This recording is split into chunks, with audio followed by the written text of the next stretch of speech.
Part 1. An epitaph for the idealist. The cruel illusion of a fair world. A man who wishes to make a profession of goodness in everything must necessarily come to grief among so many who are not good. Niccolò Machiavelli, the Prince. This chilling maxim, delivered from the heart of Renaissance Florence over 5 centuries ago, is a sharp shard of ice, ruthlessly piercing the warm, comforting worldview we've been taught to embrace since childhood. Were you once a devout believer? You buried yourself in hard work, convinced that diligence is its own reward, that every drop of sweat would water the seeds of success. You abided by the rules, treating honesty, integrity, and fairness as sacred principles, the only true currency for achieving any noble goal. You treated others with kindness, offered sincerity as your only mask, and expected the world to return your gentleness in kind. You did everything right, a walking embodiment of a textbook hero, a flawless moral paragon. And yet, reality has delivered one cold, hard slap after another.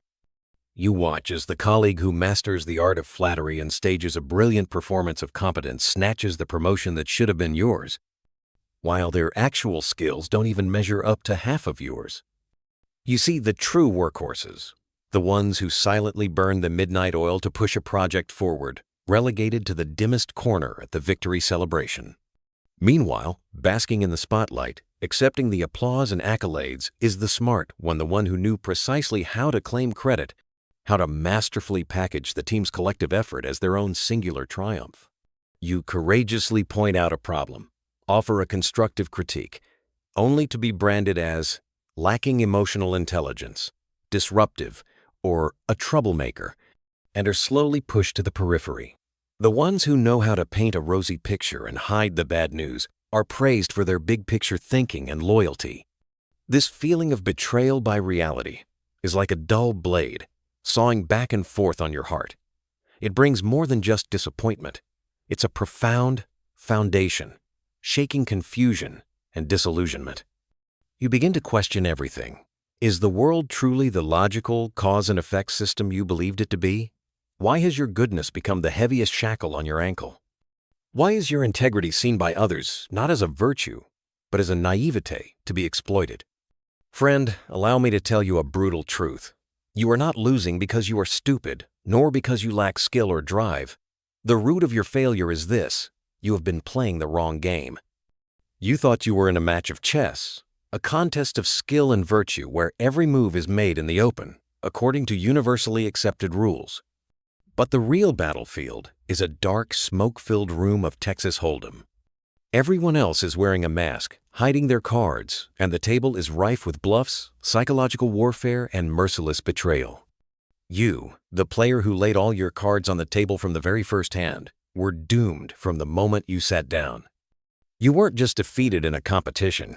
You were systematically, cruelly, and quietly eliminated from a deeper game of power you never even knew you were playing. This crushing sense of failure is the very entry point to the taboo truth that Machiavelli dared to expose. Part 2. The Machiavellian Revelation, Unmasking the True Laws of Power. When we speak of Machiavelli, the image that often comes to mind is that of a cold-blooded advocate for the ends justifying the means. His very name has become an adjective, Machiavellian, synonymous with conspiracy and cunning. But this simplistic labeling is a comfortable illusion we create to shield ourselves from the truths he laid bare. Machiavelli was no preacher of evil. He was a clinical surgeon. With a scalpel in hand, he dissected the complex anatomy of society, exposing the cold, ruthless, yet undeniably real gears and levers of power that lie beneath its skin. His book, The Prince, is less a grimoire of dark arts and more of a brutally honest owner's manual for the machinery of power. Machiavelli's core insights shatter traditional morality. He teaches us that the fundamental force driving the world is not truth or goodness, but power. And the acquisition and maintenance of power follow a set of laws entirely different from our everyday ethics. Law number 1. Perception is reality. In the arena of power, what you are matters far less than what you appear to be. Your inner character, your true intentions, are invisible and, frankly, irrelevant to most. People judge you based on the image you project, the persona you carefully curate. A prince, or a leader, a CEO, a rising star, must cultivate the appearance of being merciful, faithful, humane, upright, and religious. But inwardly, he must be prepared to act in the complete opposite manner when necessity dictates. This is the famous metaphor of the lion and the fox. You need the strength of the lion to frighten away the wolves, but you need the cunning of the fox to recognize the traps. A pure lion is easily trapped. A pure fox is defenseless against wolves. Only the one who embodies both can survive and thrive. Law number 2. Morality is a tool, not a compass. For an idealist, morality is an internal compass, an unshakable absolute.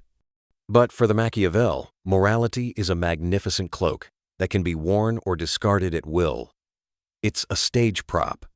Its value lies not in its sacredness, but in its utility in a given situation. When you need to win public support, morality is your most convincing costume. When you need to consolidate power and eliminate rivals, that cloak can be cast aside without a moment's hesitation.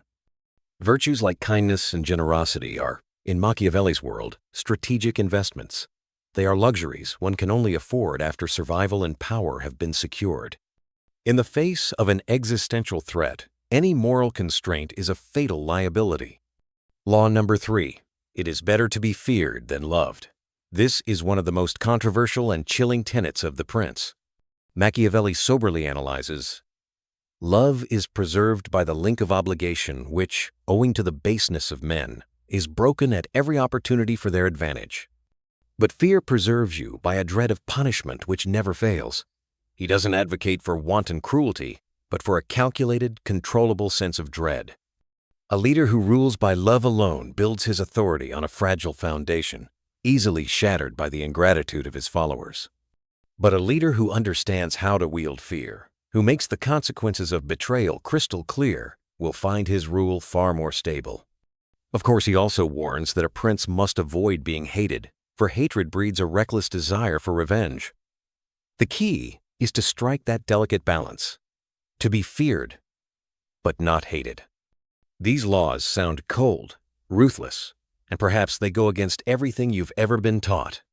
But they have endured for 5 centuries for one simple reason. They accurately describe the naked mechanics of power when all the sentimental veils are stripped away.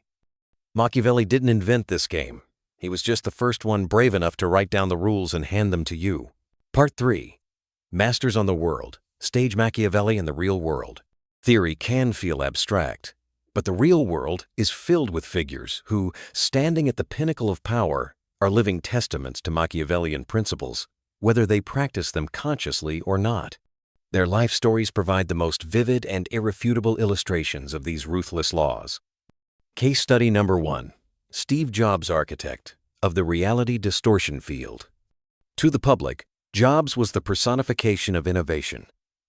A visionary artist, the tech prophet who gave us the future.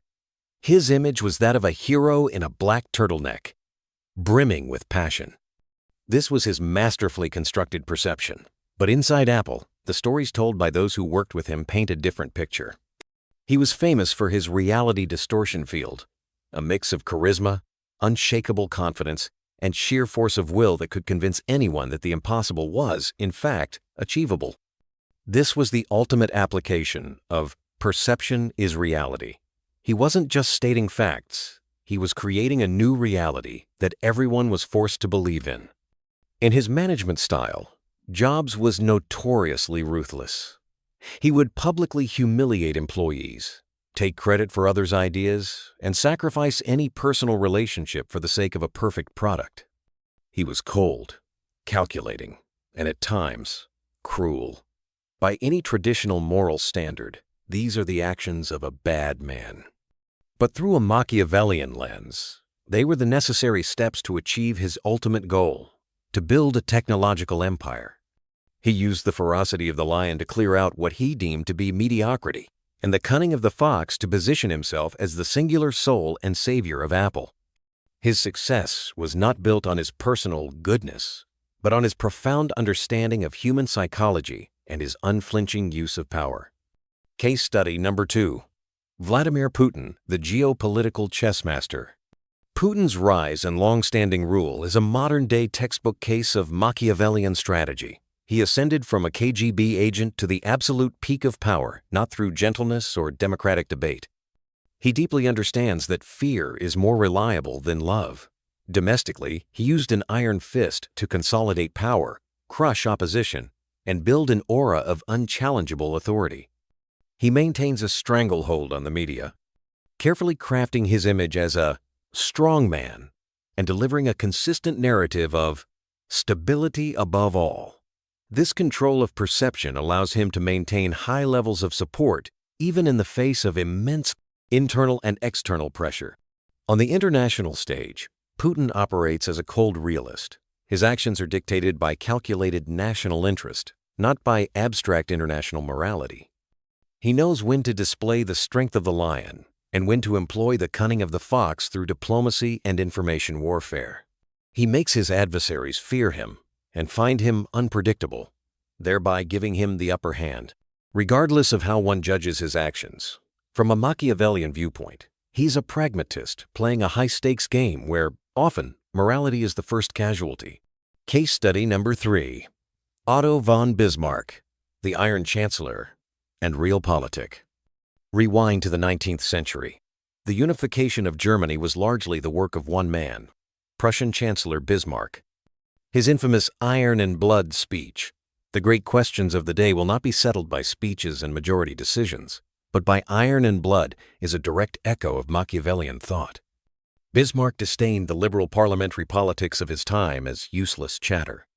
Through a series of masterfully orchestrated diplomatic maneuvers, political deceptions, and precisely timed wars, he achieved German unification.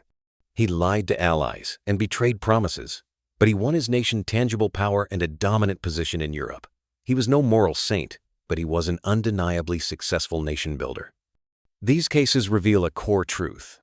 On the path to success, especially in zero-sum games and hyper-competitive environments, the application of Machiavellian laws is often the deciding factor between the victor and the vanquished.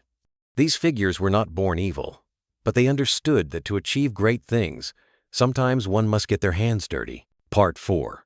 The Survivor's Choice: Arming Yourself Without Losing Your Soul. At this point, you might feel trapped in a deeper dilemma. To avoid ruin, must I become the very person I've always despised? Is the only choice to be either a naive idealist crushed by reality or a cold, soulless beast of power? This is a dangerous false dichotomy. The path Machiavelli illuminates is not a choice between two dead ends. The true wisdom he offers is the key to a third path, the path of the armed realist. This path demands that you do not abandon your inner principles, but that you learn how to navigate the treacherous terrain of reality to protect yourself and, ultimately, achieve your goals. This isn't about selling your soul. It's about learning how to forge an impenetrable suit of armor for it.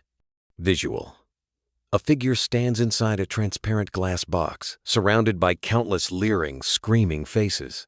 He is calm, but his eyes are sharp and aware. Step 1.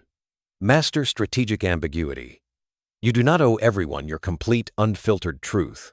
Honesty is a virtue, but absolute transparency in a hostile environment is a form of suicide.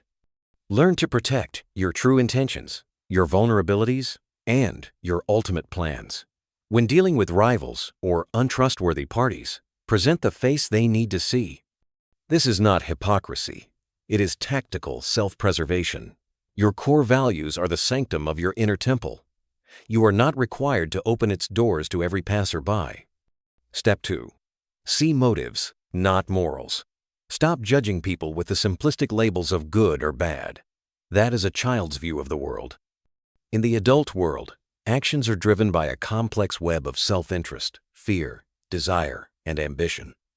Learn to understand the why behind people's actions.